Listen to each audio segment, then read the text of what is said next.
एक बार की बात है। एक घना और शांति से भरा जंगल था। उस जंगल में हर तरह के जीव जंतु रहते थे और सभी अपनी अपनी दुनिया में व्यस्त रहते थे। इसी जंगल में एक साधारण कौवा भी रहता था। वह काला और साधारण था, लेकिन उसमें कोई विशेषता नहीं थी जो उसे दूसरों से अलग बनाए। वह हमेशा अपनी जिंदगी में संतुष्ट रहता और अपनी शांति में मग्न रहता। एक दिन जब वह एक पेड़ पर बैठा था, उसकी नजर जंगल के पास बहने वाली एक झील पर पड़ी। झील का पानी बहुत साफ और निर्मल था। कौवा यह सोचते हुए झील के किनारे तक गया। आइए, आज थोड़ा पानी पी लूं और आराम से बैठकर अपनी परछाई भी देखूं। जब वह पानी में झांका तो उसने अपनी परछाई देखी। वह चौंका। क्या यह मैं हूं? उसने खुद से पूछा। उसे लगा कि आज पहली बार उसने अपनी सूरत को इतने ध्यान से देखा था। झील के पानी में वह काला और साधारण कौवा बिल्कुल सुंदर दिखाई दे रहा था। वह खुद को देखकर बहुत खुश हुआ और एक अजीब सी घमंड से भर गया। कौवा सोचने लगा, क्या मैं इतना सुंदर हूं? शायद मुझे अपनी सुंदरता का और भी ख्याल रखना चाहिए। फिर उसके मन में एक विचार आया, अगर मैं और भी सुंदर हो जाऊं तो मेरी जिंदगी कितनी शानदार हो जाएगी। सब मुझे पसंद करेंगे और मेरी तारीफ करेंगे। इस सोच के साथ वह आसपास के पेड़ की ओर भागा। वह जानता था कि जंगल में और भी सुंदर पंख पाए जाते हैं।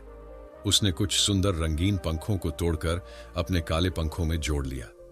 अब वह खुद को और भी सुंदर समझने लगा और महसूस किया कि अब वह और अधिक आकर्षक दिखाई देता है। कौवा अपनी नई सुंदरता पर गर्व महसूस करने लगा और जंगल में उड़ने के लिए निकला।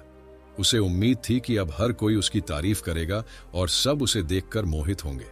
लेकिन जैसे ही वह हवा में उड़ने लगा, उसे महसूस हुआ कि वह पहले की तरह हल्का और तेज नहीं उड़ पा रहा था। वह हर बार उड़ने के लिए मेहनत करता, लेकिन उसे वजन महसूस हो रहा था और उड़ान में बाधा आ रही थी। कौवा थका हुआ एक पेड़ पर बैठ गया और महसूस किया कि उसने क्या किया है। उसने सोचा, मुझे क्या हुआ? पहले मैं बिना किसी बदलाव के कितना आराम से उड़ सकता था। अब मैंने जो पंख जोड़े हैं, उनसे तो मुझे उड़ने में ही कठिनाई हो रही है। कुछ दिन तक सोचने के बाद कौवा ने समझा कि उसकी असली सुंदरता उसकी सादगी में थी, न कि दिखावे में। उसे यह एहसास हुआ कि किसी के पास जो कुछ भी है वही सबसे अच्छा होता है। उसने अपने जोड़ दिए गए पंख निकालकर फेंक दिए और फिर से अपनी पुरानी साधारण सूरत में वापस लौट आया। अब उसे उड़ने में कोई परेशानी नहीं हुई और वह फिर से पहले जैसा हल्का और खुश महसूस करने लगा। जो जैसा है वह उतना ही अच्छा है। किसी को दिखावे की जरूरत नहीं होती। अपनी असली पहचान को अपनाना और संतुष्ट रहना ही सबसे अच्छा है।